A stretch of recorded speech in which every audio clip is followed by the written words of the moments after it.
proyección de futuro. Entonces, para esta clase el día de hoy vamos a revisar lo siguiente. Mencionamos entonces, como la última clase, algunos conceptos sobre lo que correspondía o lo que vendría a ser la parte de la ética, la parte legal, la parte de la formación de la promoción de la salud. Y entonces vamos a hablar hoy día acerca de lo que corresponde a la evaluación de programas y la proyección del futuro. Entonces, en cuanto a la presente diapositiva que estamos observando aquí, vamos a hablar un poco acerca de lo que viene a ser la parte de eh, cuán importante es la proyección a futuro, y para eso vamos a tocar un tema muy importante que viene a ser los objetivos del milenio, o también conocidos como los objetivos de desarrollo sostenible. Entonces, para esto vamos a ver algunos cuantos enunciados, unas cuantas premisas, y a revisar un poco de la parte de historia. Entonces, hace mucho tiempo, en lo que viene a ser esta parte de la promoción de la salud, hemos visto que ha habido un avance en cuanto a la normativa, un avance en cuanto a la evolución de este campo, y vamos a ver que hoy en día, ya luego de todo lo que hemos revisado, todo lo que hemos ido viendo, ha ido avanzando esto en cuanto a la promoción de la salud, a la normativa, y ha ido cambiando. ¿Para qué? Para poder establecer algunos mecanismos, algunas vías de desarrollo con proyección a futuro. Entonces ahí nosotros vamos a hablar de algo que son los objetivos de desarrollo del milenio. Y hace mucho tiempo se han realizado ya varias cumbres como las que hemos mencionado las veces anteriores, y nos referíamos a que todo está yendo en vía de generar una nueva salud, un nuevo mecanismo en cuanto a la salud. Y para ello, en esa cumbre, en el último consenso que vamos a mencionarlo a continuación, vamos a revisar que se habla algo acerca de algo llamado los Objetivos de Desarrollo del Milenio, en los cuales primero vamos a empezar mencionándolos, conociéndolos un poco, y indica lo siguiente, ¿no? ¿Qué buscan esos Objetivos de Desarrollo del Milenio? Dice, erradicar la pobreza extrema y el hambre, lograr la educación primaria universal, promover la igualdad de género y autonomía de la mujer, reducir la mortalidad en la infancia, mejorar la salud materna. En conclusión, estos Objetivos de Desarrollo del Milenio, si ustedes se pueden dar cuenta, están orientados a la parte de ir viendo, ir revisando que la salud esté mejorando en cuanto a que ya no sea una salud para solamente algunas personas, para alguna población más reducida, sino que sea una salud más amplia, que sea una salud que abarque ya de manera general el cuidado de toda la población en su totalidad, ¿no? Muchas veces hay ese problema, y lo hemos estado viendo, que nos refiere a que, por ejemplo, en algunos países desarrollados o no desarrollados, vamos a ver que la salud solamente puede cubrir ciertas partes de la población.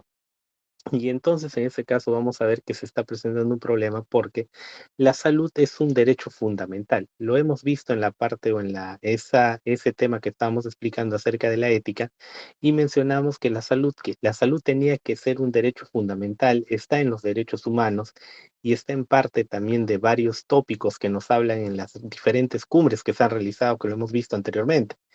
Entonces, en base a todo ello decíamos, ¿no? La salud como derecho fundamental debe ser una parte esencial, una parte en equidad para todas las personas, y un poco ya yéndonos a la parte de futuro, vamos a ver que eso es lo que se está tratando de perseguir ahora en esta última parte, ¿no? En lo que ya estamos viendo un poco esta sesión, este tema respecto a lo que tiene que ver con el desarrollo de milenio. Entonces, un poco para mencionar y para resaltar algunos puntos, vamos a revisar, por ejemplo, ahora sí, con más calma, con más detenimiento. Dice, erradicar la pobreza extrema y el hambre, ¿no? Si nos ponemos a pensar, lo revisamos un poco con más calma, el tema de la pobreza extrema y el hambre va a ser un tema fundamental para lo que tiene que ver la salud pública, ¿no? En este caso vamos a ver, si es que no se soluciona el problema de la pobreza y el hambre, va a ser un factor determinante, como lo hemos revisado en la teoría, va a ser un factor determinante para poder establecer algunas enfermedades prevalentes en algunas poblaciones. Muy bien. Luego, vamos a ver, en el caso de lograr la educación primaria universal, ¿a qué nos referimos? Muchas veces en temas de salud pública, vamos a ver que la educación en este caso va a ser esencial para poder educar en cuanto a materia de salud. Entonces vamos a ver lo siguiente, ¿no? Ahora que estamos viendo esta parte de educación universal, de educación primaria, decimos, ¿no? Hay una gran diferencia entre el manejo que vamos a ver que se realiza en cuanto a la prevención de la salud en personas que tienen un nivel de educación básica, un nivel de educación regular y un nivel de educación avanzada, ¿correcto? Entonces, vamos a ver que la educación primaria va a ser algo indispensable para todo esto. Siguiente. Vamos a ver, promover la igualdad de género y autonomía de la mujer, en este caso también una parte muy importante, porque hoy en día se sabe que también la desigualdad de género, la diferencia en esas brechas de género en muchos lugares, en muchas ciudades, en muchos países, va a generar ciertos temas que tienen que ver con la violencia de género, ¿no? Y parte de eso también es un problema de salud pública, como lo podemos saber hoy en día. Luego vamos por ahí, reducir la mortalidad en la infancia, ¿no? Es una brecha, un campo muy importante de estudiar lo que es los factores de la mortalidad o de la prevalencia de mortalidad en la infancia. Igualmente, mejorar la salud materna, combatir el VIH-Sida, la malaria, otras enfermedades, garantizar la sostenibilidad en el medio ambiente. Eso va a ser uno de los objetivos quizás más importantes que vamos a revisar porque el medio ambiente va a ser un tema fundamental para lo que tiene que ver con la salud, ¿no? Dicho sea de paso, hoy en día se habla de algo que se llama la salud ambiental en muchos lugares, en muchos departamentos de salud, en hospitales, ya hay departamentos consolidados que tienen que ver con la parte de salud ambiental, ¿no? ¿Y qué vamos a entender por la parte de salud ambiental? Vamos a ver que ahí, por ejemplo, están trabajando en la parte de tratar de hacer estos mecanismos de manejo de residuos, la parte de segregación, la parte, por ejemplo, de lo que viene a ser cómo se debería realizar la higiene de las grandes ciudades, de las grandes urbes, y va a ser esto en vías de qué o en pos de qué, en vías de materializar que se proteja la salud, ¿no? En vías de tratar de erradicar al máximo cualquier riesgo para la salud pública colectiva, como también se le llama. Entonces luego vamos a ver también fomentar una asociación mundial para el desarrollo, ¿no?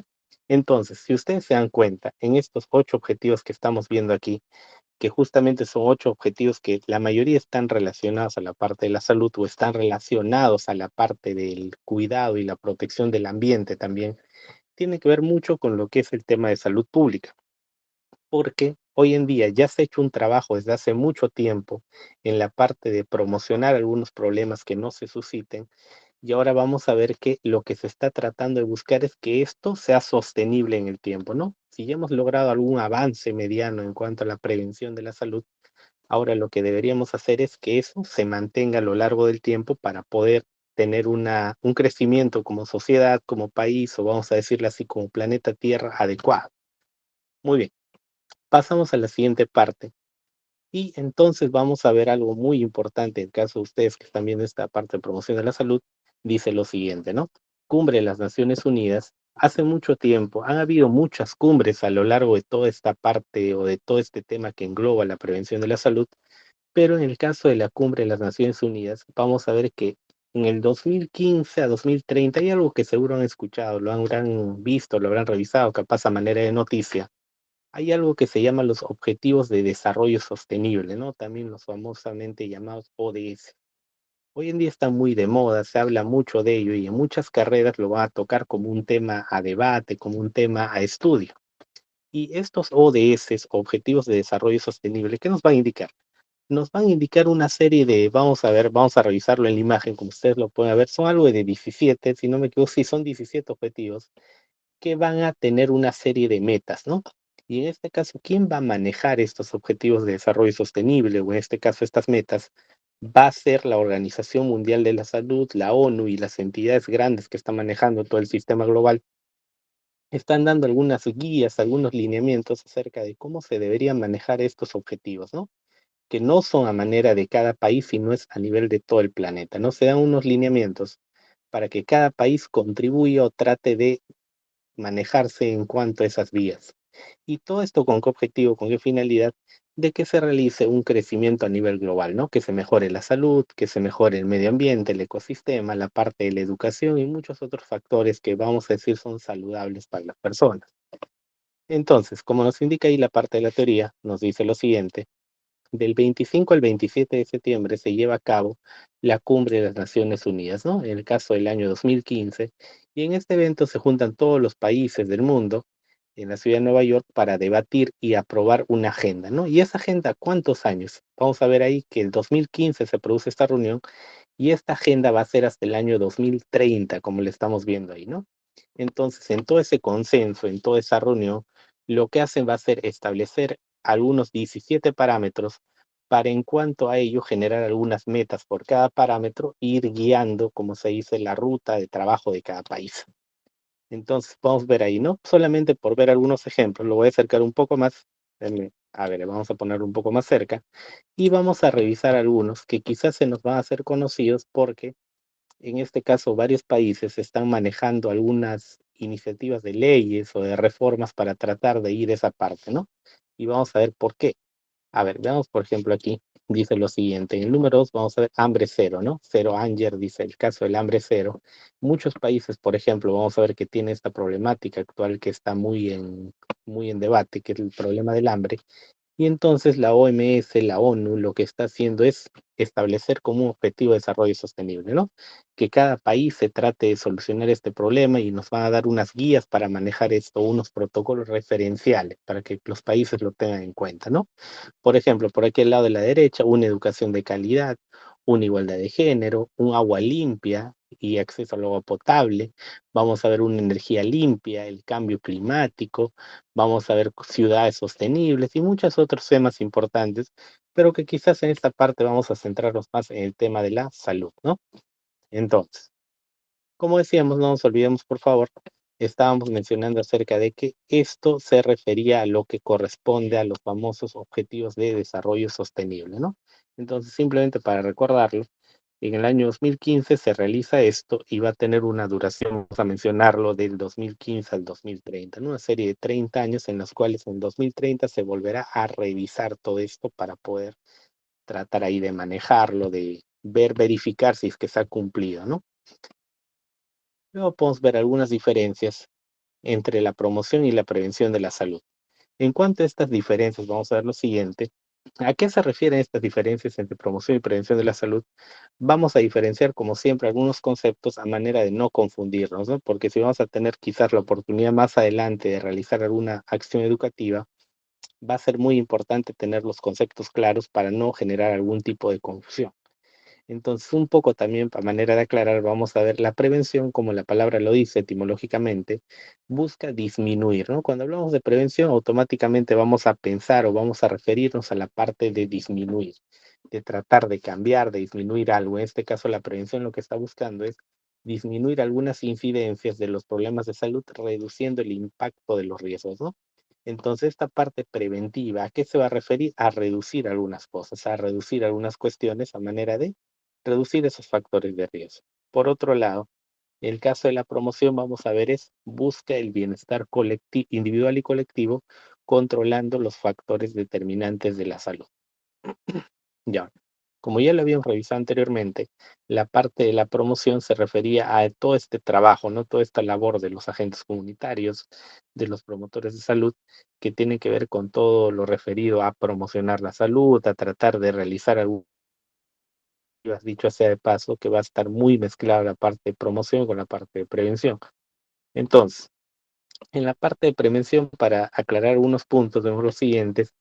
Cuando parte de prevención, ¿qué ejemplos serían parte de la prevención? Como vemos ahí, evita la aparición de la enfermedad, ¿no? Si hacemos una prevención, un primer nivel, un nivel previo, con la parte de la educación, la parte de la concientización, vamos a ver que podemos evitar la aparición de enfermedades si es que hay una parte de trabajo preventivo. ¿Qué más podemos hacer por ahí?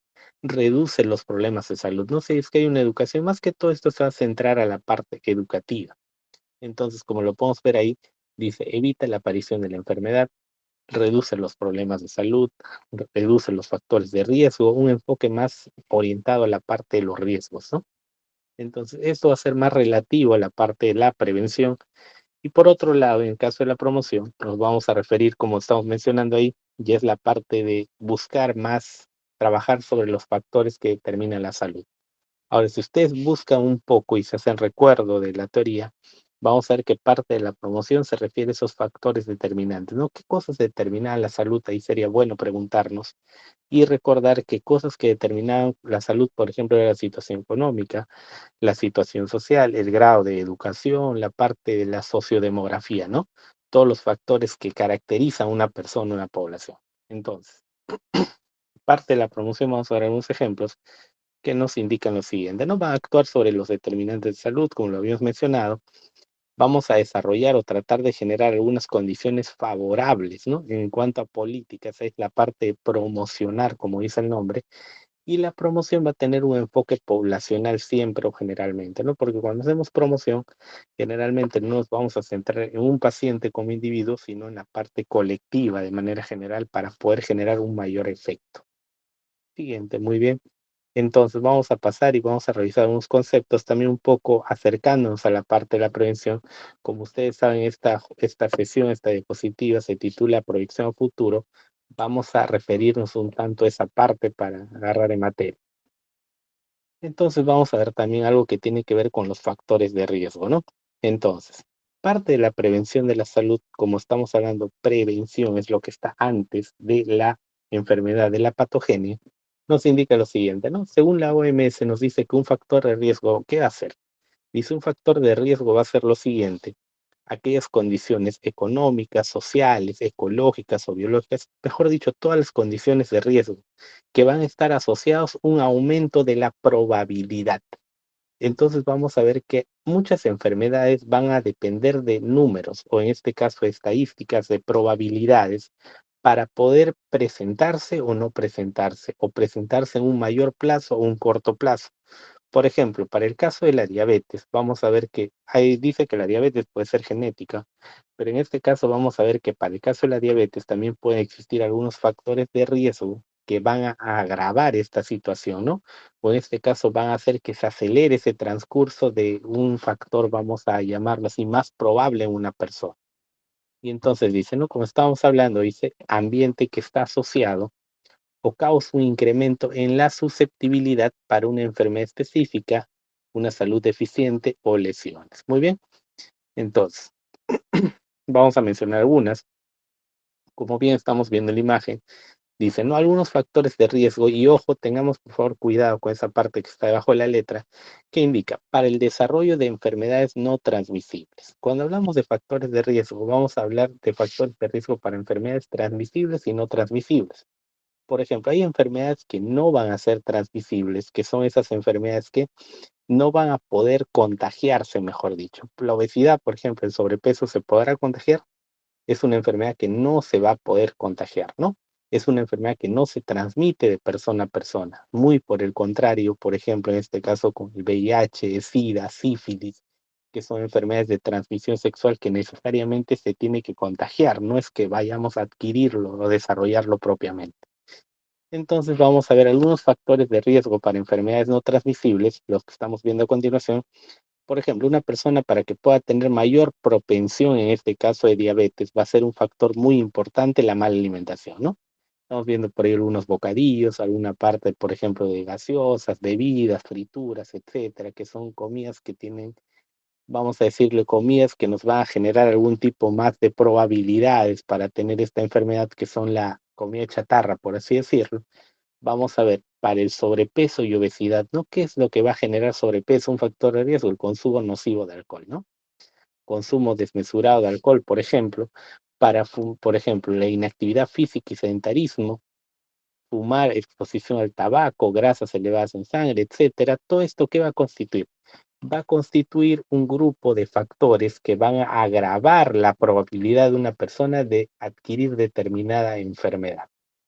Entonces, como estamos viendo esta parte importante, nos vamos a referir o vamos a irnos a la parte de la promoción de la salud, a la parte de programas de salud. Va a ser muy importante tener cuidado con esto y tratar de direccionar los esfuerzos educativos a esta parte, porque como estamos hablando de factores de riesgo, va a ser algo que se puede prevenir en los pacientes. Entonces va a ser muy importante que estos factores de riesgo se tengan en cuenta a la hora de fomentar o de generar programas, porque nuestra idea tiene que ser dirigirnos a esta parte de factores de riesgo para hacer la parte educativa, ¿no? Para tratar ahí de corregir, tratar de regular, tratar de educar en esta parte para que las personas tengan conocimiento, tengan cuidado acerca de estos casos. Muy bien. Y entonces vamos a revisar algunos tópicos, algunas cosas interesantes respecto a la parte de educación para la salud y decimos, ¿no? ¿Qué va a ser educación para la salud? Un poco para definir, para aterrizar esa idea. Dice lo siguiente, es el proceso de adquisición, reafirmación o cambio de los conocimientos, actitudes, creencias y prácticas de individuos, grupos y comunidades. Pero ¿respecto a qué? Respecto al tema de la salud. Entonces, vamos a ver que como cualquier proceso educativo, todas las personas van a tener algunas creencias y actitudes determinadas, ¿no? ¿Por qué es importante la educación? La educación va a ser importante porque las personas ya tienen algunas conductas o conceptos de base. Y entonces lo que hace la parte educativa es tratar de reafirmar o de corregir algunos conceptos erróneos. Ahora, en la parte de la salud, vamos a ver que algunas personas ya tienen ideas preconcebidas. Por ejemplo, lo que es el lavado de manos. Cada persona tiene una forma de lavarse las manos. Cada persona va a tener una actitud respecto a los productos de higiene que maneja. Entonces, ahora es parte de la educación de la salud tratar de comunicar, tratar de educar respecto a cuál es la forma adecuada, ¿no? Quizás algunas personas no lo realicen de manera adecuada. Entonces ahí va a entrar la parte de la educación para tratar de reafirmar, corregir o modificar esos conocimientos que ya tienen de base, ¿no? Entonces, luego dice, ¿no? Esto va a ser muy importante porque va a generar algunas mejoras adecuadas en el sistema de salud. ¿Por qué? Porque vamos a ver que hay muchos estudios, hay muchas investigaciones que nos indican que gran parte del sistema de salud, dice, hay una investigación muy interesante que nos va a mencionar, gran parte del sistema de salud estaría más descongestionado, estaría más libre, que habría mucho menor carga de enfermedades que lleguen frecuentes a un hospital. ¿A qué me refiero con eso? Hay muchas enfermedades que se transmiten, por ejemplo, por la parte de la mala higiene, y esas enfermedades o esos pacientes que llegan al sistema de salud van a llegar a saturar la parte de la consulta, la parte de las citas, a la parte hospitalaria, y eso se podría evitar si es que las personas trabajarían más sobre la parte educativa, ¿no? Hay, vamos a ver estudios a nivel de hospitales que nos indican que tantas personas llegan por infección gastrointestinal, tantas personas llegan, por ejemplo, por un contagio de tal bacteriano, etcétera. Son cosas que se pueden trabajar en parte de la salud. Entonces, a manera de comentarles esa parte importante, vamos a ver qué deberíamos hacer, ¿no? Nosotros qué deberíamos tener en cuenta para hacer esta parte de educación en salud. Dice lo siguiente, disculpen, adquirir destrezas para controlar la exposición a riesgos, ¿no? Es una parte importante quizás a considerar en la parte educativa. Algo que se debería tratar de fomentar, tratar de educar, sería adquirir algunas destrezas para controlar exposición a riesgos, ¿no? Y vamos a ver hoy en día que hay muchos cursos respecto a la parte de bioseguridad, respecto a la parte hospitalaria, que inteligentemente están centrados en esa parte. ¿Y por qué hay tantos cursos de bioseguridad? Porque quizás es el tema más útil de enseñar hoy en día porque es un tema muy productivo. Si nosotros enseñamos mucho la bioseguridad a nivel de los que preparan alimentos, a nivel de las personas comunes, a nivel de la población en general, vamos a generar una gran barrera y de protección en cuanto a la salud pública. Luego vamos a ver en parte de los determinantes de salud, ¿no? Incrementar la comprensión nos indica. ¿A qué nos referimos con esto? Que, por ejemplo, hoy en día mucho se desconoce o las personas en general tienen desconocimiento sobre cómo influyen estos determinantes de salud en el proceso de toda la salud en general, ¿no? Vamos a ver que muchas personas desconocen que los factores psicológicos, sociales, socioeconómicos van a influir sobre todo este proceso de la salud. Luego vemos participar en decisiones que influyen sobre lo mismo de la misma manera. Y para ello vamos a trabajar con algunas estrategias metodológicas también, ¿no? Un poco solo para mencionarlo, lo he puesto ahí para no tratar de salirnos de la idea tampoco, solo para recordar, ¿no? Entonces, algunas estrategias metodológicas que yo dejaría como última recomendación serían las siguientes: incorporar métodos de aprendizaje activos, ¿no? Por ejemplo, tratar de hacer la parte didáctica, la parte del aprendizaje, algo más llevadero, algo más práctico. Siempre que hagamos alguna actividad práctica va a ser algún modo de reforzamiento positivo más a largo plazo. Luego vamos a ver por ahí reforzar valores individuales y normas grupales, por ejemplo, también va a ser esto muy interesante para la parte educativa y promover el desarrollo de habilidades iguales, ¿no? Tratar un poco de reforzar esa parte, como podemos ver aquí en la imagen del médico, tratando de participar con los pacientes. Entonces, un poco ahí para mencionar algún poco de teoría también en esta parte de educación y de proyectos de la salud. Vamos a ver, la finalidad de educación no es que se lleven a cabo comportamientos definidos y prescritos por el experto, sino facilitar a que las personas desarrollen capacidades. Esta frase o este pequeño lema engloba algo muy importante, porque cuando nosotros hablamos muchas veces de educación, a veces creemos que la educación es tratar de imponer algún tipo de conocimiento, tratar, por ejemplo, de establecer algún tipo de base para que las personas eso lo tengan a regla. Y eso va a ser muy delicado, va a ser algo muy debatible, porque, por ejemplo, hoy en día se sabe que la parte de la educación no va a ser útil que las personas traten de aprender los conocimientos de manera rígida, porque hay muchas herramientas hoy en día que nos permiten encontrar información. Información y en todos lados, por ejemplo, vamos a ver información en inteligencia artificial, en la parte de redes, en libros, en internet, hay demasiada información. Hoy en día lo que se trata es que las personas traten de generar su manera de aprender. O sea, por ejemplo, algún curso, algún seminario, algún simposio, lo que hace es tratar de estimular las capacidades de las personas para que ellos desarrollen su propio aprendizaje. Y esto les va a permitir tomar propias decisiones a cada persona de acuerdo a las creencias y a la autonomía de ellos. Para este caso, respecto a la educación para la salud, a lo que se va a llegar es que las personas entiendan, comprendan, razonen y finalmente puedan tomar o llevar a cabo ellas mismas sus propias acciones o decisiones respecto a su propia salud, ¿no? Como vemos ahí, ¿no? Nos indica, nos menciona y nos remarca conscientes y autónomas sobre su propia salud. Muy bien.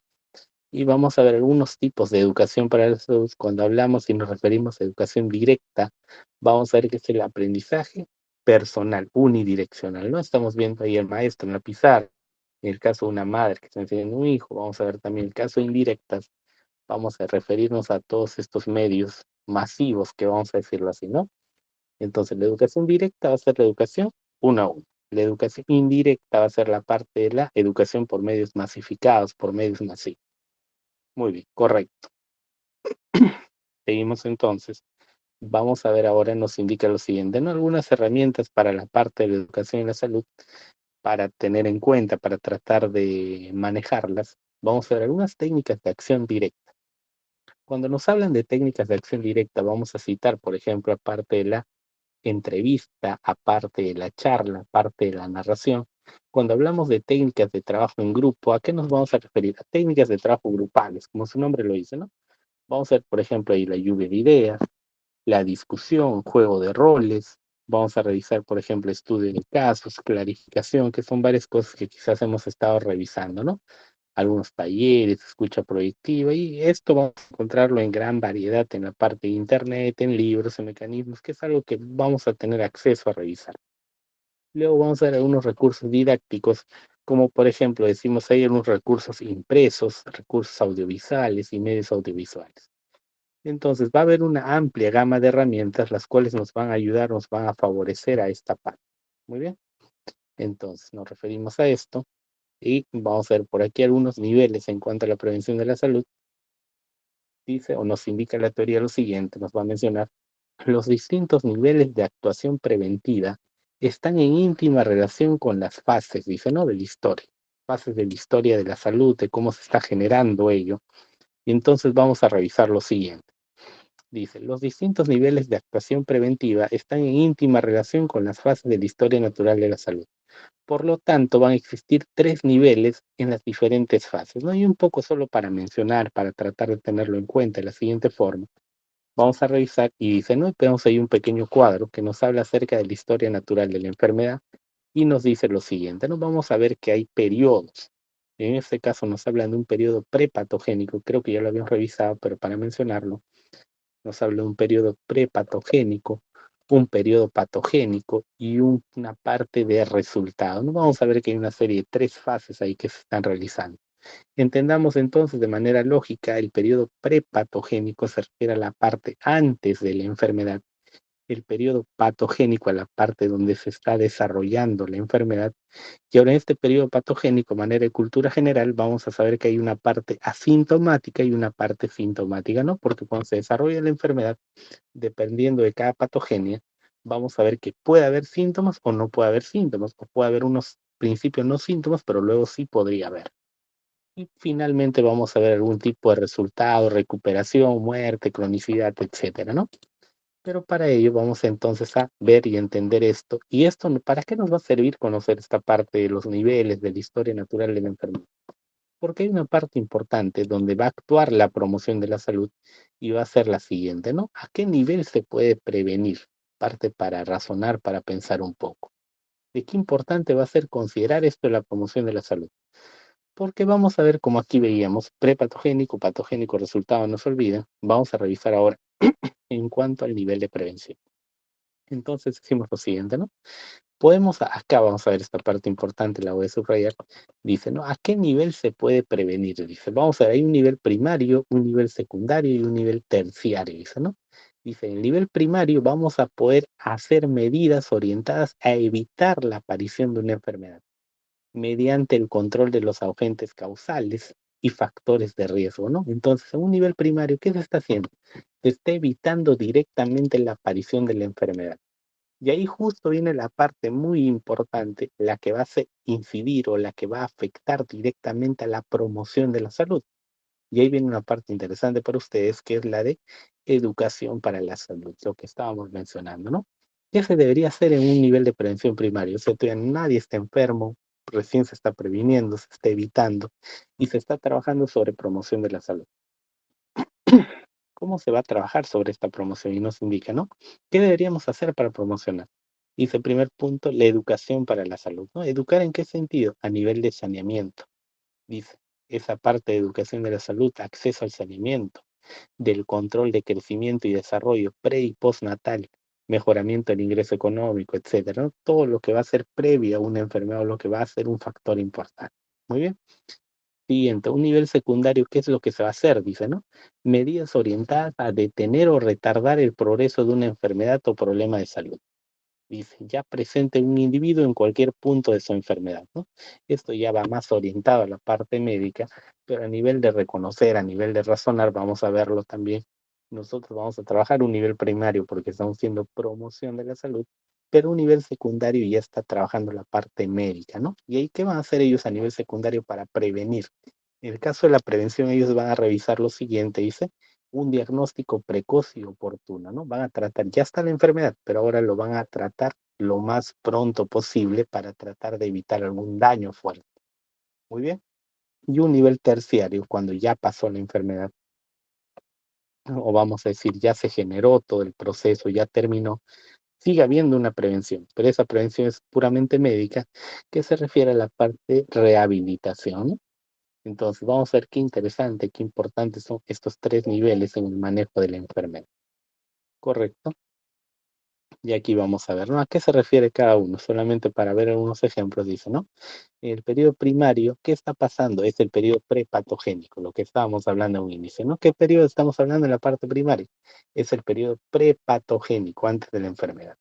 En la parte secundaria que estamos hablando, dice el periodo patogénico, se está desarrollando la enfermedad. Y en la parte terciaria dice la cronicidad, ¿no? Entonces, ahora, aquí hay algunos ejemplos que he puesto para que ustedes lo puedan razonar. ¿A qué nivel se puede trabajar en esta parte de promoción de la salud o como programa de salud? Vamos a ver, por ejemplo, un nivel primario se va a poder trabajar con la parte de la vacunación. La vacunación es la actividad médica, pero se va a poder educar respecto a la vacunación. Se va a poder quitar algunos mitos respecto a esto de la vacunación, el uso de condones, la prevención de las enfermedades de transmisión sexual. Dice programa educativo para enseñar cómo se transmite el dengue. Van a ser ejemplos muy importantes, ejemplos muy viables y fáciles de realizar. Luego vamos a ver en un nivel secundario, nos indica la parte patogénica, ¿no? Y ahí, ¿qué se va a hacer? Ahí dijimos que era la parte de la acción rápida médica. Por ejemplo, la toma de Papá Nicolau, ¿no? Es una acción preventiva rápida, porque se va a ver si es que hay cáncer de cuello uterino. Y por último, en el caso del terciario, donde ya pasó la enfermedad, inclusive ahí no deja de ver oportunidad para promover la salud. En este caso, ¿cómo? Mediante la educación, control y tratamiento del diabético, ¿no? Hay que educar también al diabético para evitar complicaciones de su enfermedad. Y la terapia física, por ejemplo. Entonces, como decíamos, vamos a ver esta parte de la medicina preventiva, alguna pequeña gráfica. Y lo importante aquí, o lo que he puesto, esto era para darnos cuenta de algo importante y bien sencillo, para no extendernos a esta parte.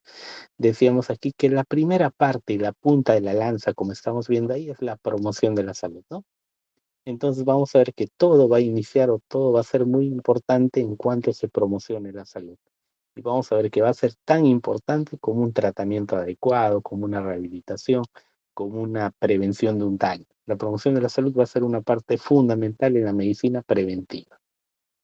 Siguiente, vamos a hablar un poco entonces, terminando esta parte, respecto a la proyección a futuro de la salud pública en el Perú. Y entonces, para esto he puesto unas diapositivas aquí acerca de la política de salud pública orientada al año 2030, ¿no? Que tiene que ver un poco con los objetivos de desarrollo sostenible también. Entonces, en alguna reunión del Consejo de Ministros del Ministerio de Salud de los últimos años, si no me equivoco es del 2021 por ahí, se realizó una mesa de concentración de lucha contra la pobreza. En este caso, cuando el ministro de Salud era Óscar Ugarte Ubíus, y se trabajó generando esto de aquí, lo que hablamos del plan multisectorial que ya hemos mencionado anteriormente, que era esa guía de trabajo que Perú iba a manejar en función del año 2030 para tratar de orientar, de dirigir, de coordinar un tanto la política de salud, ¿no? Que siempre ha estado con algunos problemas de ordenamiento, de gestión. Entonces vamos a ver un poco. Acá vamos a ver, hay partes importantes y vamos a revisarlo con calma. Y dice, no ha habido, hace tiempo hay un problema que está muy latente en la parte de la salud, y dice, ¿no? Disyuntiva de los últimos años en el sistema de salud. Podemos ver entonces en la figura una pequeña balanza. Ya está diciendo ahí, ¿no?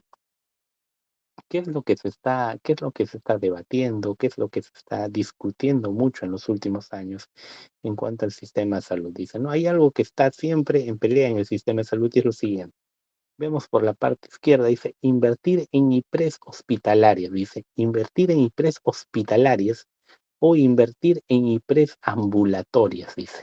¿Cuál es la diferencia? O sea, invertir en hospitales grandes o invertir en centros de salud pequeños. Y ahí viene la parte de debate siempre. Dice, si invertimos en hospitales grandes, es una inversión por gusto, porque siempre está la parte de la congestión. Los hospitales grandes tienen congestión, tienen burocracia, tienen problemas, siempre hay ese problema. Pero por otro lado también vemos, ¿no? Si invertimos en unidades pequeñas, que son centros de salud, que son estos puestos de salud, siempre hay precariedad. O sea, ahí estamos en una ambigüedad, en una preocupación constante, porque es algo que no se define. Y si nos damos cuenta, a uno como paciente, a una persona natural, un peruano promedio, lo pone en un aprieto de decisión porque siempre está hospital grande, congestión, hospital pequeño, precariedad, no tiene lo que necesito. Voy y no me atienden, o aquí voy, igual tampoco me atienden porque está lleno totalmente. Y entonces vamos a ver que esa pequeña disputa, esa pequeña riña entre esos dos ideales, entre esas dos propuestas, trae una serie de preguntas a realizarnos, ¿no? Para hacer una aproximación diagnóstica, como decía el ministro Óscar Ugarte Uyús, decía, vamos a hacer una aproximación diagnóstica a la situación del sistema de salud. Vamos a analizar qué problemas está teniendo este sistema de salud, por qué no está funcionando de manera adecuada, por qué tenemos que llegar a esta parte de disputa. Y entonces hicieron una mesa de trabajo en la cual empezaron a revisar algunos detalles con varios analistas, con varios médicos, especialistas, técnicos especializados, que se dieron cuenta acerca de estos pequeños detalles que son los que están aquí. Y vamos a mencionar, vamos a citar algunos de ellos. Entonces dice lo siguiente, ¿no? Un primer problema dice la fragmentación. Como el nombre lo dice, la fragmentación se refiere a que el sistema de salud se encuentra fragmentado. Es decir, cuando nosotros mencionamos mucho la palabra sistema de salud, ¿qué quiere decir la palabra sistema? La palabra sistema se refiere a un conjunto, una totalidad, a un grupo. Pero cuando hablamos de fragmentación ya no estamos hablando de un sistema de salud entonces, porque estamos hablando de un grupo que está separado, de un sistema fragmentado. Entonces, si el sistema de salud, que debería ser un sistema, una colectividad, un grupo de trabajo, está fragmentado, está roto, hay una jefatura que no coordina, que no trabaja, que no es coherente, va a generar que el sistema no funcione de manera inadecuada, ¿correcto? Vamos a la siguiente parte, dice financiamiento insuficiente, ¿no? Generalmente a veces hay mucha crítica y dicen, pero si dando tanto dinero, dando tantos fondos, a veces es necesario revisar bien e ingresar adentro del sistema para ver que ese dinero es insuficiente. Si lo comparamos con otros países tienen un nivel de inversión en salud mucho por encima que la nuestra, la media nuestra. Entonces vamos a ver que el financiamiento en muchos casos, al margen de los problemas de corrupción, etcétera, va a ser insuficiente, ¿no? ¿Por qué? Bien se sabe que el sector salud es uno de los sectores más costosos por la parte de equipos, de material, inclusive de servicio especializado, el personal especializado al cual tiene que pagar honorarios. Siguiente, resistencia al cambio. Cuando hablamos de resistencia al cambio va a ser un tema muy preocupante porque generalmente estos sistemas que son públicos y no solamente el sistema de salud van a tener mucha resistencia a cambiar el modo de trabajo. Y eso es parte que siempre es un problema latente, que siempre ha estado presente por parte de los trabajadores mismos del sistema. No es que el sistema sea así, lamentablemente, pero es parte ya de los trabajadores, de la parte administrativa, que muchas veces, no todos, claro, pero tienen una resistencia al cambio. Siguiente, desarticulación entre planes, proyectos y presupuesto, ¿no? Como veíamos ahí, ¿no? Si hay fragmentación, va a haber desarticulación, no se va a poder trabajar de manera adecuada. Entonces, el presupuesto, proyectos también va a estar de manera complicada en esa parte. Dice, altos niveles de brechas de profesionales de la salud, ¿no? Muchas veces no, los profesionales de la salud que son especialistas o que hay muy buenos especialistas en el sistema no cubren a la totalidad de la población. Vamos a ver para esto que hay muchos estudios que nos indican, ¿no? En muchos países siempre hacen esta medida. Y dicen, ¿cuántos médicos deben haber por habitantes? Y dicen, no, en un país, por ejemplo, X, por cada 10 habitantes hay un médico. Y en un país, por ejemplo, como el nuestro, América Latina, vamos a ser por cada 100 habitantes hay un médico, ¿no? Y vemos una diferencia. Propuesta de soluciones con visión solo de corto plazo. Muchas veces las soluciones que se dan o el sistema de salud nos da son soluciones reparadoras, son soluciones que van a tratar de reparar solo pequeños parches que tenemos o pequeños problemas y no va a ser una solución a largo plazo, sostenible, una solución interesante para poder generar una mejora continua. Por último, segmentación, falta de planificación estratégica. De la misma forma, también va a ser alguno de los temas muy importantes a revisar. Entonces, esta parte, por eso les he hecho mucho énfasis, les he hecho mucho esa parte de revisar, porque van a ser los dos temas más importantes quizás a considerar para analizar el sistema, para ver cómo funcionan estos programas. Siguiente. Entonces, pero esto no es del todo desalentador, porque vamos a ver que de hace mucho tiempo, y no aquí solamente a nivel de Perú, pero han habido muchas buenas iniciativas, iniciativas positivas que tratan, o personas que aparecen cada cierto tiempo, que tratan de generar un cambio en ese sistema y probablemente nosotros también podamos contribuir de alguna manera a que esto se suscite. Entonces vamos a ver que desde hace ya mucho tiempo, y he puesto ahí una imagen que justo el doctor Oscar Ugarte pone ahí de algún libro conocido de un, creo si no me equivoco, es Manuel Núñez Butrón, de 1978, que ya empieza a escribir, a teorizar, a conceptualizar la parte de la atención primaria en salud, ¿no? Entonces nos vamos haciendo idea de 1968 y mucho más atrás, ya se está empezando a dar una importancia muy grande a la salud pública a un nivel primario, ¿no? No solamente a nivel especializado, sino una salud preventiva, una salud previa. Y de la misma forma, en muchos países, por ejemplo, acá vemos algunas imágenes de unas conferencias grandes, se están realizando año a año reuniones o conferencias globales donde se habla mucho de este problema de la salud universal. Y por ejemplo, aquí el jefe de la OMS, el vocal de la OMS, Tedros Adhanom, dice, ¿no? Que nadie se queda atrás en el tema de la salud debe ser íntegra para todos, etcétera. Y vamos a ver ahí unas situaciones muy positivas, propuestas de cambio y de transformación, como nos indica el título, que están tratando de generar unos cambios en la parte de la salud pública. Muy bien. Vamos por aquí entonces, ¿no? Vamos a ver esta parte importante, esta gráfica, y lo que vamos a ver es si habríamos hablado un inicio de proyección a futuro, vamos a centrarnos un poco en esta parte, siguiendo con la parte de proyección a futuro, dice lo siguiente. Entonces, para esto de la parte de proyección a futuro, tenemos que irnos a la parte de la política nacional multisectorial de salud. Y con el nombre lo indica, dice política nacional multisectorial, ¿no? Se va a referir a esa política que está manejando el sector salud, pero no solamente al sector salud de manera individual, sino es una política que abarca muchos sectores, pero va a centrar sus esfuerzos a mejorar la salud del país.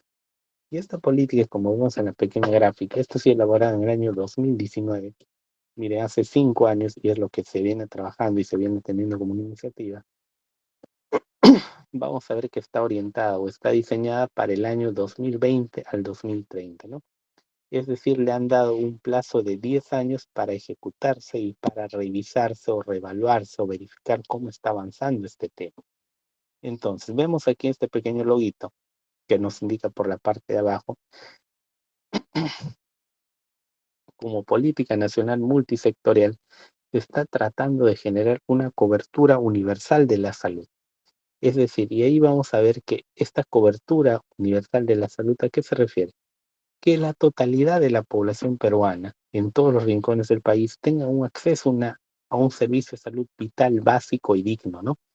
Entonces, eso es lo que se está poniendo como base de trabajo para estos 10 años que vienen, del año 2020 al año 2030. Y para ello están ejecutando o están trabajando de manera conjunta todos los sectores que maneja el gobierno peruano. Y vamos a ver ahí en el logo, siguiendo analizándolo también, qué ejes se está manejando, dice, ¿no? Dice aquí, modelo de cuidado integral de salud por curso de vida para la persona, familia y comunidad, ¿no? Entonces, como vemos y habla de multisectorial, se va a referir a una salud o a una gestión de la salud de manera integral, ¿no? No solamente, como siempre hemos estado reincidiendo, a la parte de la persona, sino una parte global, una parte totalitaria. A esto nos referimos con que la parte de la salud va a referirse ahora a la persona, a la familia y a la comunidad, ¿no? Vamos a ver que este modelo trata de abarcar todo de manera holística, de manera conjunta. Y se trata de 4 ejes importantes que vamos a mencionarlos también para no dejarlos desapercibidos.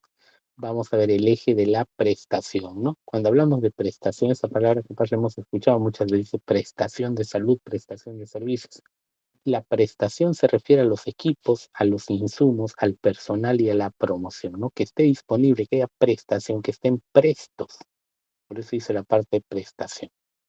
Dice la parte de gestión. Cuando hablamos de gestión, ¿de qué estamos hablando? Gestión de todo cómo se está manejando la salud. Y ahí nos reformula y nos pone una parte azul de que es la calidad. Entonces vamos a ver que en cuanto a gestión, se refiere a que esta gestión se produzca de manera de calidad. Por último, veamos al financiamiento, ¿no? Hablando de la cobertura universal de la salud. Dice, ¿va a haber una cobertura universal? O sea, todos van a tener un seguro, van a tener un acceso, claro, ¿no? Y esto por medio de lo que estamos viendo ahí, el CIS, el famoso CIS, Seguro Integral de Salud, y la gobernanza por medio de la rectoría del Ministerio de Economía, del gobierno, y vamos en las siglas ROF. Muy bien. Entonces, en base a ello, vamos a revisar lo siguiente. Se empieza a construir y se empieza a promulgar la política nacional multisectorial, ¿no? Entonces, ¿cómo es que se hace esto? Como estamos hablando y lo estamos mencionando multisectorial, y eso va a ser muy importante que ustedes lo manejen porque como parte de la promoción de la salud, como bien les estaba mencionando, hay que tener mucha base teórica para poder nosotros tener idea de qué es lo que se está haciendo y no tratar de caer en el error de que a veces podemos promocionar la salud, hacemos todo el trabajo, la campaña, promociones, pero no sabemos qué estamos ejecutando. Entonces, parte de ello tenemos que tener mucho cuidado, por favor, y tratar de manejar una base teórica para poder hacer esta comunicación efectiva. Entonces, vemos ahí un poco de manera de pequeña historia, les voy a contar. Dice lo siguiente, ¿no? Habíamos hablado un poco retomando, decíamos aquí, la disyuntiva que está viendo la problemática en estos años, hospitales grandes, hospitales pequeños, entonces se va a ver cómo se hace esta aproximación diagnóstica, se van a ver estos errores, se hace una ronda de preguntas para ir viendo qué problemas hay y se diagnostican. Luego vamos a ver, ¿hay una propuesta de cambio y transformación? Claro que sí, ¿no? Como uno está mencionando, hay muchas iniciativas positivas a considerar, evaluarse. Y por último, vemos el nuevo mapa mental que se está generando, ¿no? Que ahora estamos diciendo cuáles son los 4 ejes: gobernanza, prestación, gestión y financiamiento. Y ahora nos vamos a ver un poco cómo es que se ha construido esta política nacional multisectorial de salud al año 2030. ¿Y en qué año se genera? En el 2020, ¿no? Entonces vamos a del 2020 al 2030, en 10 años el Perú da una propuesta de cómo se debe manejar este plan de salud. Y ahora un poco quizás para remarcar, para tratar de darle un valor agregado, algún reconocimiento, vamos a ver que en este caso el Perú es la primera política nacional multisectorial en el nivel de América. Y quizás en esto sí vale darle un poco más de peso, vale dar un poco de reconocimiento a la parte del Ministerio de Salud, porque no, mire, inclusive habiendo países que están un poco más avanzados en la parte de la salud pública, además, como sea, por ejemplo, el caso de Chile, el caso de Argentina, el caso de Brasil, vamos a ver que nuestro país le ganó en tiempo a ser el primer país en generar esta política nacional multisectorial, ¿no? Y quizás ahí vamos a sentirnos un poco orgullosos de esta parte, porque esto se hace de manera conjunta. ¿Por qué es tan llamativa esta política multisectorial? Porque políticas de salud hay un montón en varios países de Sudamérica, pero vamos a ver que a nivel multisectorial, donde todos los sectores se organicen en conjunto para hacer una sola política, es la primera en realizarse. Y vamos a ver ahí, ¿no? Voy a acercar entonces para que puedan verlo, por favor, por aquí. Dice, resolución ministerial, dice, ¿no? Grupo de trabajo multisectorial, dice, 14 sectores se van a juntar para elaborar este plan de trabajo. Dice, ¿no? El grupo de trabajo multisectorial esté integrado por los siguientes miembros, a ver, no sé si lo pueden ver ahí, dice, el ministro de Salud, ¿no? El ministro de Desarrollo e Inclusión Social, el ministro de la Mujer y Poblaciones Vulnerables, el ministro de Educación, el ministro de Ambiente, Agricultura y Riego, de Cultura, de Vivienda, de Trabajo, de Defensa Interior, todos los ministerios se agruparon para generar esta política de salud. Y por aquí vamos a ver, ¿no? ¿Y cómo se articula esto? Ya está bien, todo lo que hemos visto son los grupos de trabajo, pero ahora, solamente quedar ahí con los ministerios, no, se van a también aliar algunos otros grupos importantes, como los que estamos viendo en la parte derecha, que hizo lo siguiente, ¿no? El gobierno nacional, la sociedad civil, los gremios y sindicatos, la parte privada, la academia, los gobiernos subnacionales. Entonces va a ser un trabajo muy grande a nivel de gestión, porque estamos tratando de juntar a todos, ¿no? Y parte siempre de juntar, de combinar, de trabajar de manera conjunta va a ser un tanto complicada si es que no se hace una gestión adecuada. Felizmente, a manera de seguir contando esa historia, todo lo que estamos viendo aquí se ha logrado realizar de manera óptima, ¿no? Hemos tenido unos resultados positivos que han traído algunos, vamos a decir, respuestas favorables.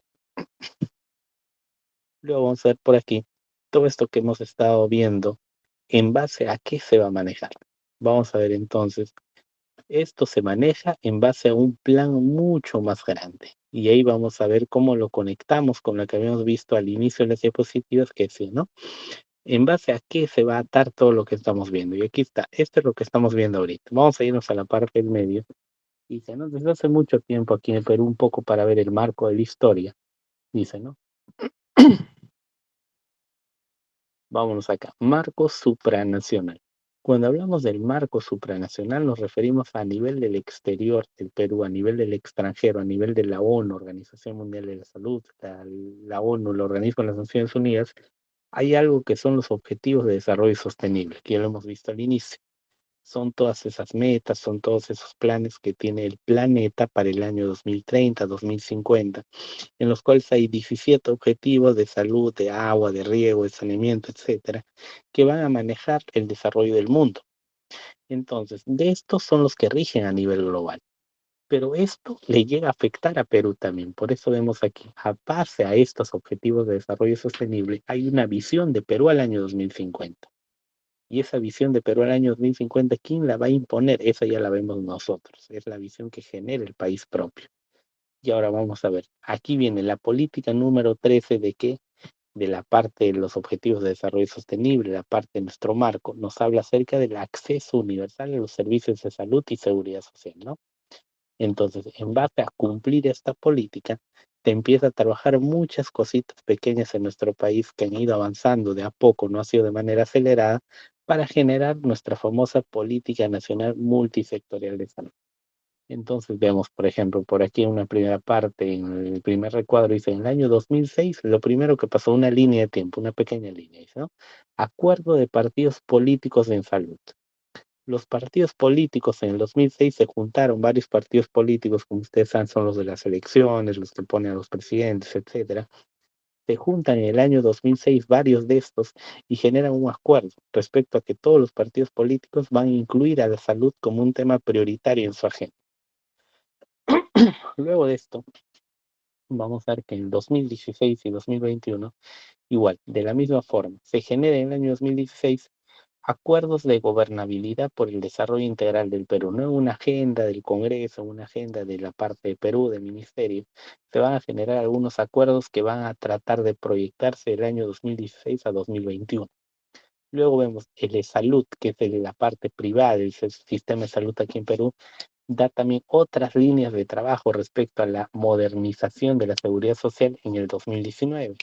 Luego vamos a ver lo que teníamos visto anteriormente, la reforma de la salud en el año 2015 y finalmente Acuerdo Nacional por un Sistema Unificado en Salud, ¿no? El año 2020. Entonces, todo esto que estamos viendo va preparando el camino, va preparando ese campo para hacer la política nacional multisectorial, ¿no? Que es lo que habíamos dicho hace rato, que es esa política gigante donde trabajan todos los ministerios para tratar de generar un gran cambio a nivel de la política nacional multisectorial, ¿no? Entonces vamos a ver aquí esto enfocado al año 2030 y es lo que busca esta política nacional multisectorial, dice abordar los determinantes sociales, el funcionamiento eficiente del sistema de la salud y la reducción de los efectos negativos de las enfermedades, etcétera. Es decir, lo que está buscando es tratar de corregir, tratar de modificar algunas situaciones, algunos problemas que aquejan nuestro sistema de salud. Entonces, vamos a revisar, ya habiendo visto esto. Dice, ¿qué es lo que está buscando esta política nacional multisectorial, ¿no? En un futuro deseado, en un futuro que nosotros estamos tratando de proyectarnos al año 2030. Y esto también tiene que estar alineado con la parte de lo que se está esperando que el mundo se desarrolle en los próximos 20 o 30 años. Entonces vamos por aquí, dice lo siguiente. Al año 2030 se han reducido los años de vida saludables perdidos por causas evitables en un 5%, disminuyendo así la prevalencia de discapacidad y muertes prematuras causadas a la población peruana, ¿no? Entonces, ¿qué es lo que se está buscando el año 2030? Si lo resumimos en una sola frase, lo que se está buscando es que se reduzcan las causas de muerte probables evitables, ¿no? Es decir, tratar de disminuir ese riesgo que hay de muerte en la población peruana.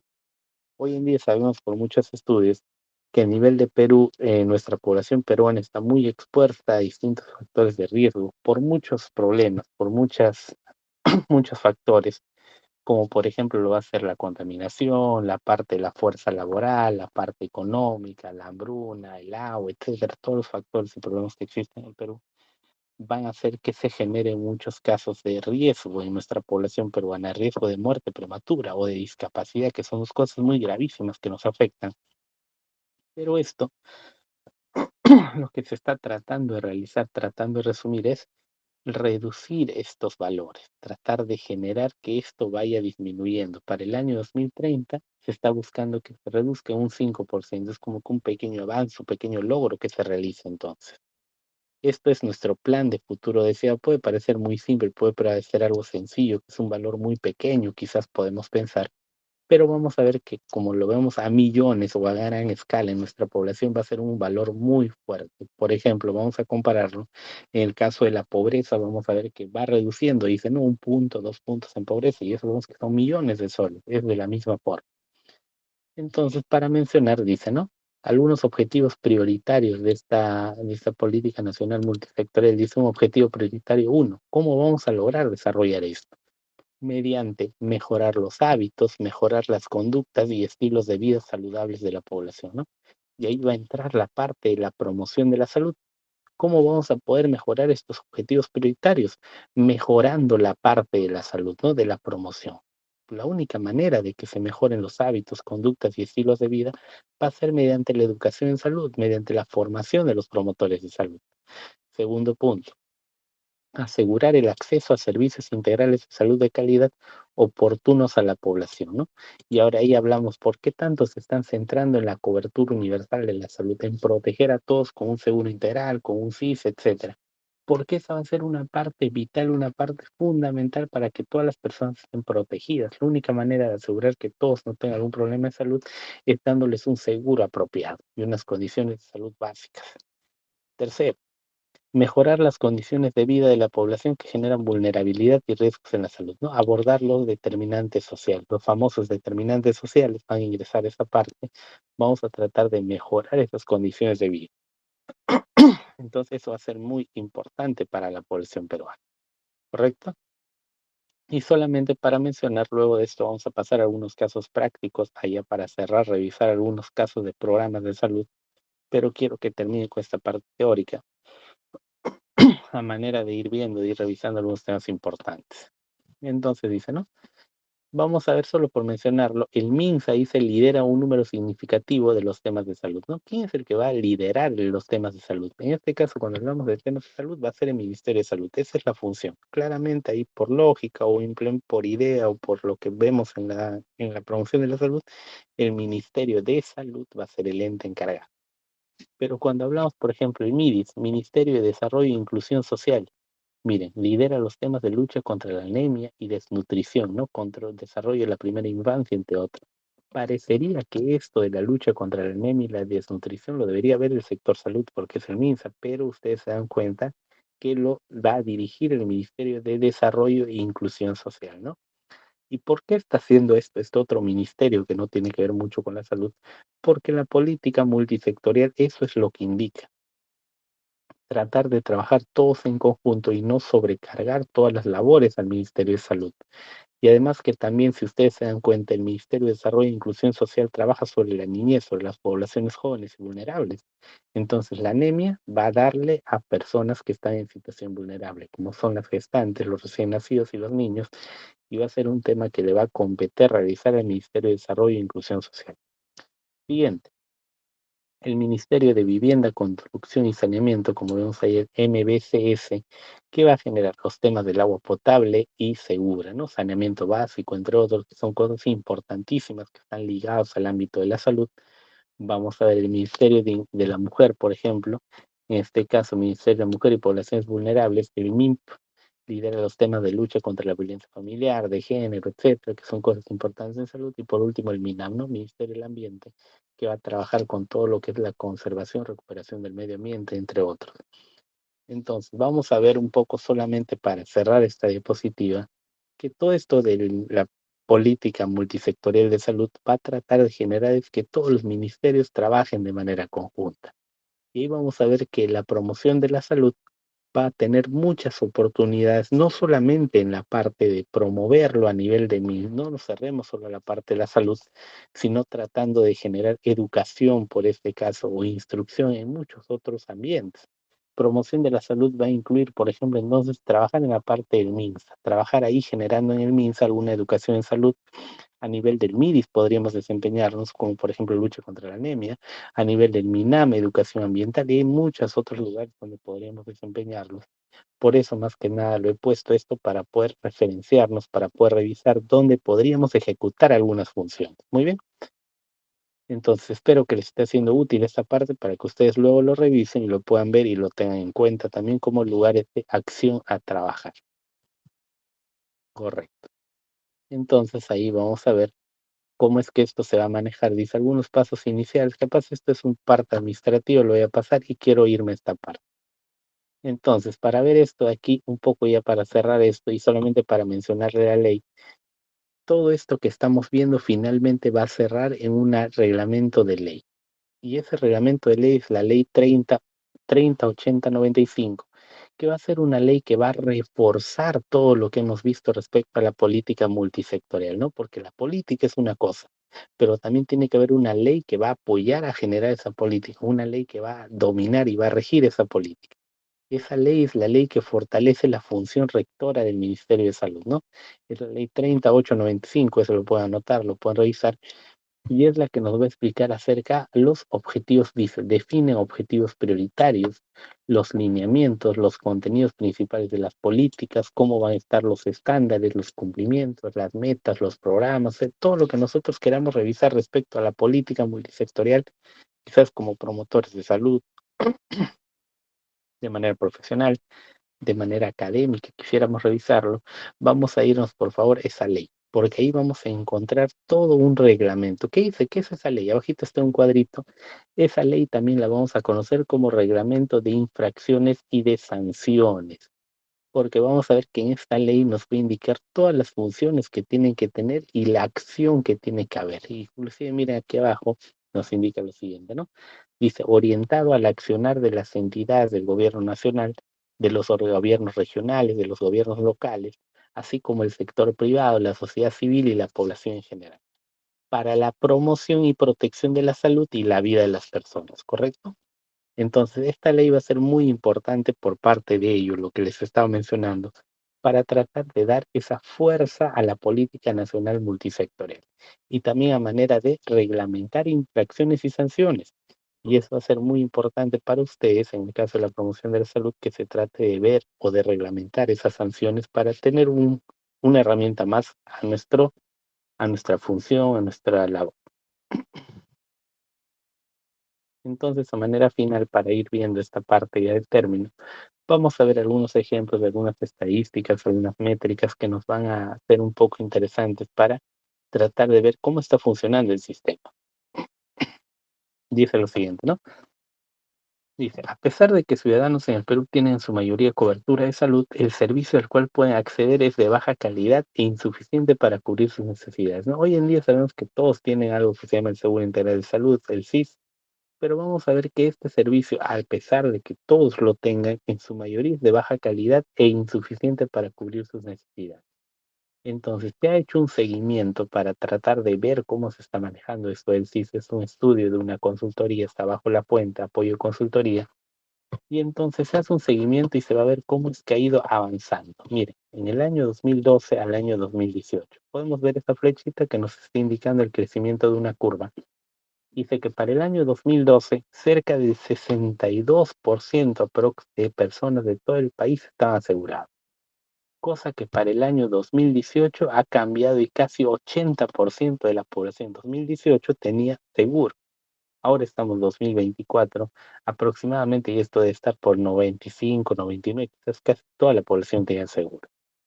Entonces, pero para esta fecha, aparte de que todos ya tenían seguro, he estado haciendo encuestas para ver cómo ha estado la atención, en este caso, este seguro integral. Y vamos a ver, por ejemplo, aquí, ¿no? Nos indica lo siguiente. Aquí podemos ver el porcentaje y aquí podemos ver las siguientes variables o consultas que le han hecho a las personas y nos indica lo siguiente. Dice, por ejemplo, el problema con mayor frecuencia, demora en la atención, ¿no? El 40% de las personas que se han atendido se quejan o se lamentan de la demora en la atención, es un problema muy frecuente. El 30% tiene maltrato en la atención, pocos turnos para la atención. Yo creo que muchos de estos que estoy mencionando quizás sean cosas frecuentes que ustedes mismos los han experimentado. En mi caso, yo también lo he experimentado y hemos visto que son cosas que siempre se presentan: demora en la atención, maltrato en la atención, pocos turnos para la atención, la falta de medicamentos, demora en los trámites, programación de la atención, no atención a emergencia, etcétera, etcétera, etcétera. Son muchos puntos a revisar, a trabajar.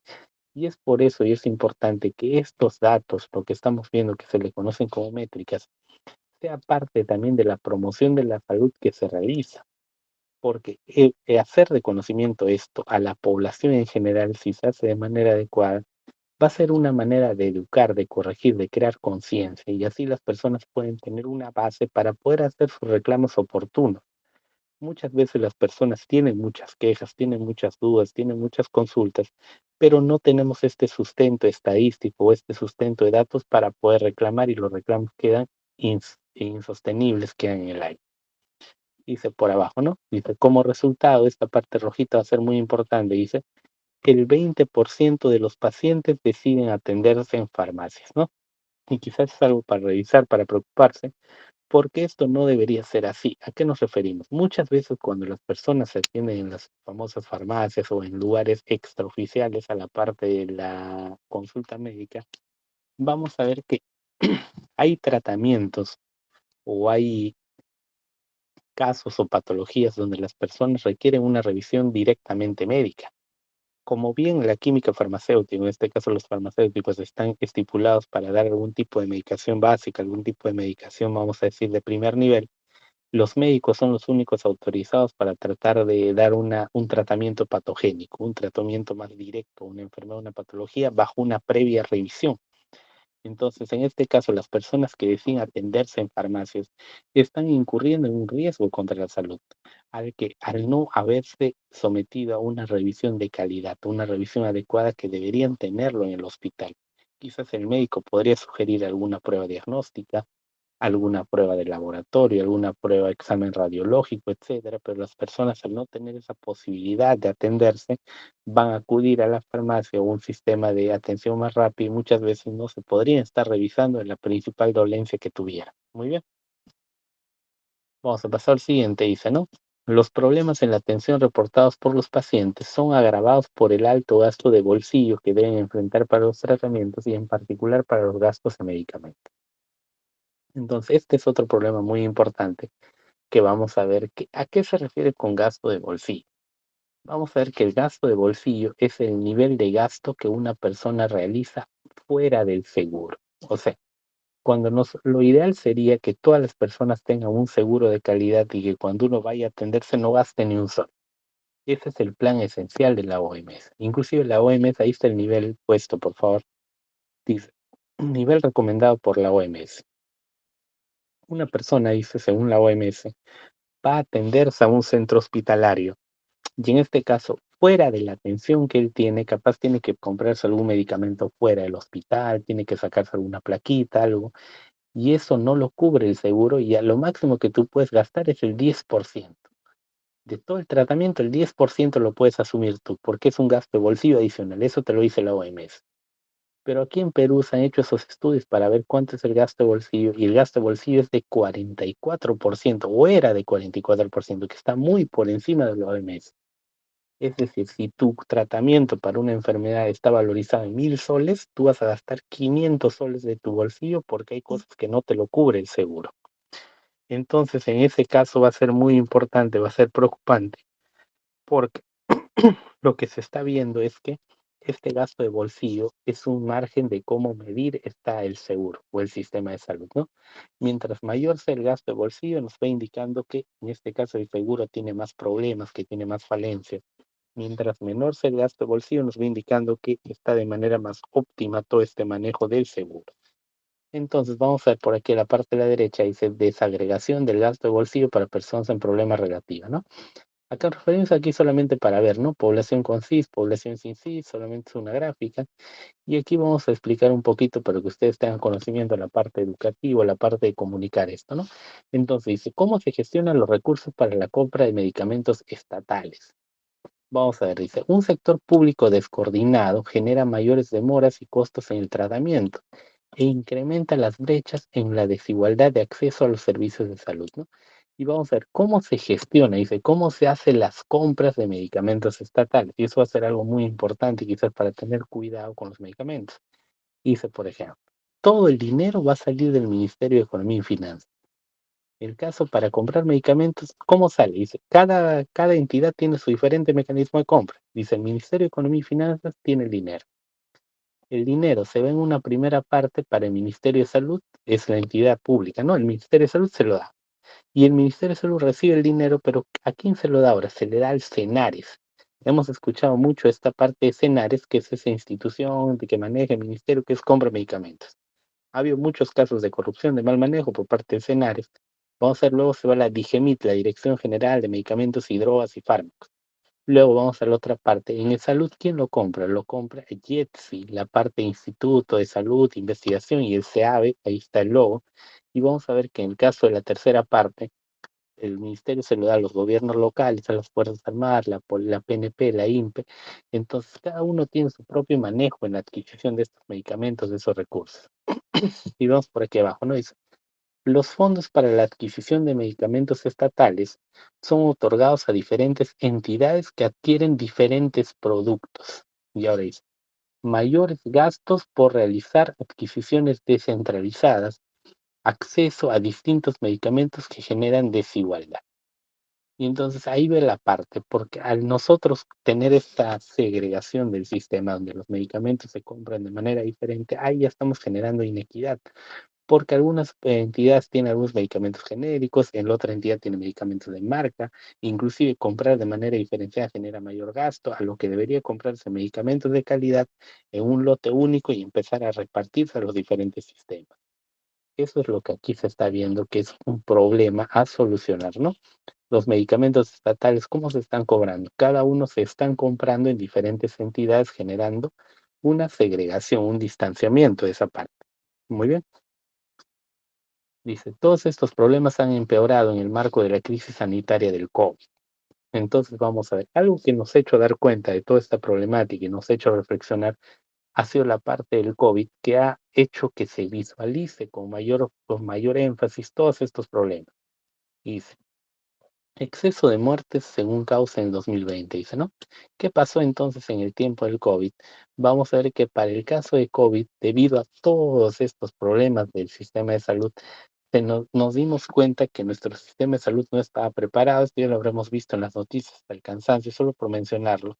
Y vamos a ver ahí de manera en el gráfico de rojo, podemos ver cómo es que ha avanzado el exceso de la mortalidad, ¿no?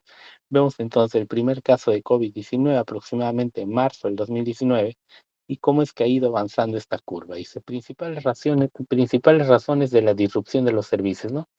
O sea, se refiere a por qué ha habido tanta muerte en el caso del COVID, dice medidas de contención de contagio, que es algo ya que tiene que ver con el manejo, con cómo se ha generado todo este tratamiento del contagio.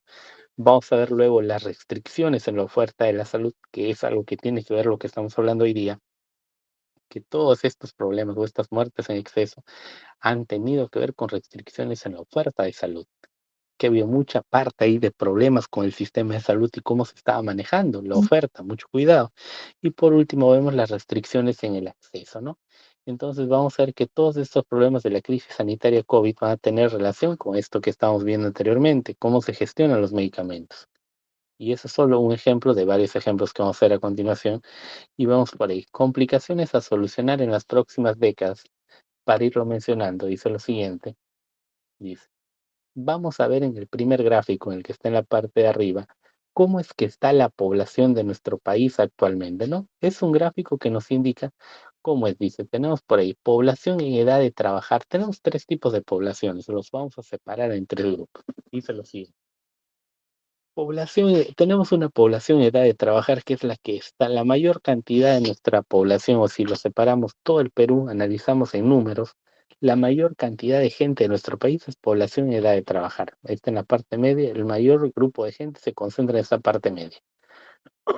El resto de la población está separado en población con 60 años y población con menos de 18 años. Es decir, vamos a ver, esta gente que estamos viendo de población de 60 y 18 no están preparadas para trabajar, no son económicamente activas. Y vemos por la parte derecha, el envejecimiento incrementa la probabilidad de padecer una muerte, una enfermedad crónica. Y entonces, si nosotros nos damos cuenta, este grupito que está aquí, que dice población de edad de trabajar, que es la mayor cantidad, en los próximos años, todo este grupo va a pasar a ser población de 60 años. Y entonces este gran grupo pasará a ser parte de este gran grupo de la izquierda, de más arriba. Y entonces tendremos una gran cantidad de población mayor a 60 años, porque hoy en día nuestra población grande es la mediana y va a pasar al otro grupo. Entonces ahí vamos a enfrentarnos a un gran problema de salud, un gran reto de los próximos años, que es el siguiente. Dice, el envejecimiento incrementa la probabilidad de padecer una enfermedad crónica. Entonces, en el momento en que esta población o este grupo pase a ser parte del grupo de 60 años a más, vamos a tener muchos casos de enfermedades crónicas por la parte misma del envejecimiento que está generando este riesgo a la salud. Siguiente, dice, la comorbilidad de la población adulta implicará la necesidad de un mayor gasto público y privado en salud, ¿no?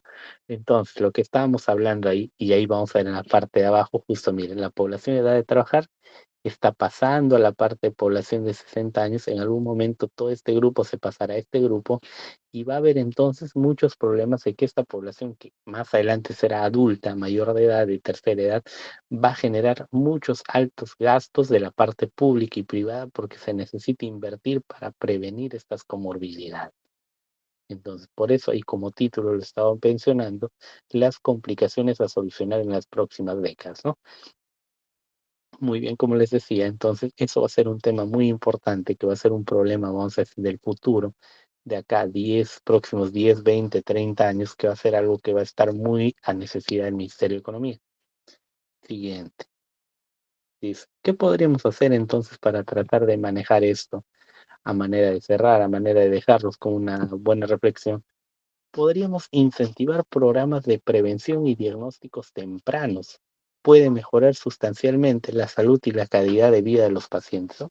Y por eso es que hoy en día nos vamos a dar cuenta que es muy y sumamente importante la parte de la promoción de la salud, porque vamos a ver que todo, inclusive señores, nos está indicando esto, que gran parte de estos problemas de salud se pueden solucionar con educación. Muchas veces la parte de la educación está subestimada en este ámbito, pero vamos a ver que la única y la medida más drástica, más efectiva y más rápida de solucionar estos problemas va a ser directamente la educación.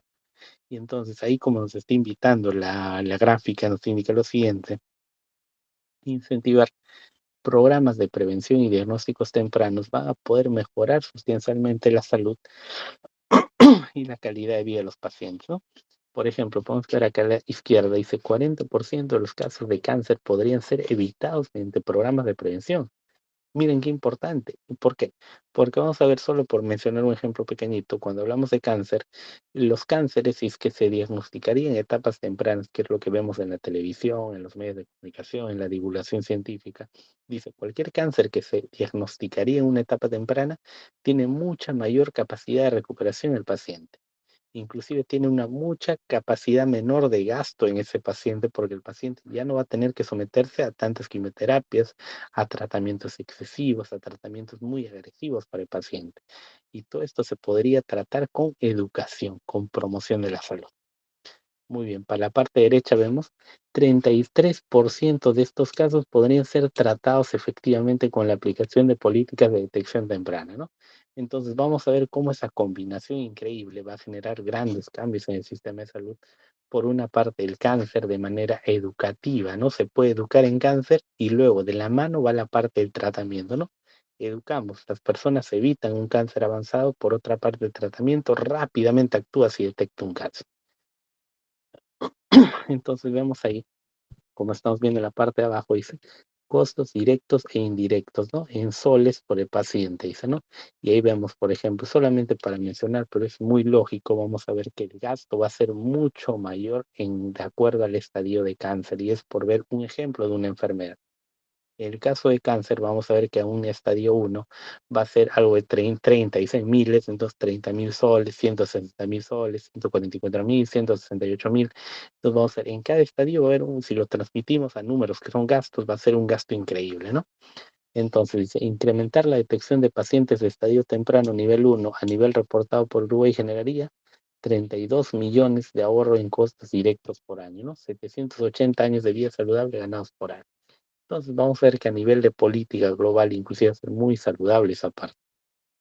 Y entonces ahora, para cerrar con esa parte de la idea de las medicinas que habíamos dicho, ¿cómo podríamos solucionar ese problema de las medicinas? Dice, una coordinación efectiva e integrada entre los distintos proveedores de salud estatales mejoraría la calidad de atención y reduciría el costo asumido por ellos, ¿no? Entonces, ¿qué nos está indicando? Que debemos tratar de, vamos a decir, una sugerencia para el sistema de salud es que la compra de los medicamentos se dé de manera conjunta. Que la compra de medicamentos, hace rato lo explicamos, que cada entidad, por ejemplo, el Ministerio de Economía daba el dinero y el MINSA, el de Salud, los gobiernos, cada uno compraba por su lado. Y al comprar por su lado, ¿qué explicamos? Que cada uno va a generar diferentes compras, diferentes gastos, diferentes tratamientos de negociación, etcétera, y vamos a ver que eso generaba que haya desigualdad, porque algunos tenían medicamentos genéricos, algunos tenían medicamentos de marca, algunos costaban más, algunos costaban menos, y veíamos el problema que me voy a tal lugar a atenderme porque hay mejor acceso, ¿no? Pero para este caso decíamos, sería adecuado, y tenemos ahí la propuesta, vamos a ver que la compra de medicamentos se genere de manera conjunta, ¿no?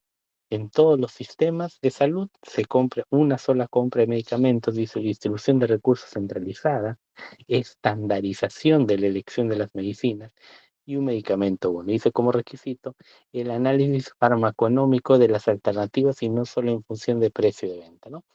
Entonces, ¿cuáles serían los beneficios de esto? De hacer una coordinación efectiva, mayor poder de negociación. Si el Estado se compra, él tendría todo el poder de compra, podría comprar a un mayor lote y sería más efectivo, más barato. Vamos a ver menores costos logísticos también. Si se haría una sola compra grande, ¿cómo serían los costos logísticos? Claro que van a ser mucho menores, porque solamente se está haciendo un tratamiento para un compro. se está comprando de manera conjunta y todo el gasto a ser menor porque es un gran lote. Mayor igualdad en el tratamiento efectivo, ¿correcto?